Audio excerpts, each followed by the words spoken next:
So I'll give you an example from our market. There's something called what we call ticket futures. And there was a company called Ticket Reserve, and they've been around for a long time, 10 years in the States, trying to flog this concept. And the idea was that you would, let's say that Man U, to use an example here, you would, at the beginning of the year, you'd put down 20 pounds, and if Man U makes the Champions League final, you would get a ticket at face value. You'd then pay for the ticket. If Man U doesn't make the finals, you lose your 20 pounds. Okay? Now, without getting too much into how this business model works, that's not a bad proposition. A lot of people would say problem is customers want to reserve a spot, can't get access to tickets, put down the 20 pounds, sort of sounds like betting. Doesn't sound crazy, sounds interesting. You probably could survey some consumers and they'd say, okay, this is great. The problem is that's really a product feature for a broad ticketing platform like a Viagogo or for a betting company like a Betfair. That's not an entire company built around that. So when you're looking at actually starting a business as an entrepreneur, you've got to have something which has a sustainable business model as a standalone company, unless it's simply a product feature. That also works for a lot of technologies where people would come up with things that we've seen where it's an interesting feature. It might be an application. For example, on Facebook, there's tons of these companies applications on Facebook, some of which are great, some of which are not so great. But there are some people who've confused having an interesting application with starting a business.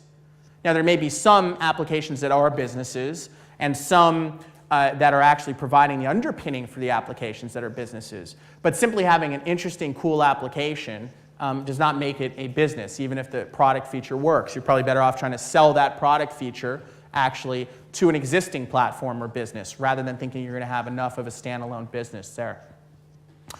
The last thing to just touch on before taking questions, so the constant customer feedback loop. So again, this goes back to when you're talking about your business model, your features, et cetera.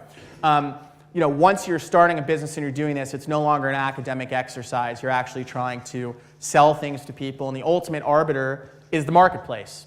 Either people are buying or they're not buying. And if they're not buying, and the customer is not buying, it doesn't matter if you think the customer's stupid or they don't get it or you're ahead of your time or whatever, you need to serve their needs. And so in order to continue to improve, you need to get constant customer feedback. So could be on the business model. So I'll give you an example of that. Our end customer is the fan who buys and sells the tickets. But one of our partner customers, in a sense, or one of the people in the chain we work with are teams. And we would go to StubHub and we'd make these partnerships, marketing partnerships. They'd get the service. They'd often either pay for the service or market the service. And what we figured out is that originally we thought, okay, we'll go into this customer and we will work as a vendor, effectively, a ticketing services company, and say, pay us and we'll provide this service. That wasn't gaining as much traction. So we started thinking and we started understanding how they thought about it and the way their organizations thought about it.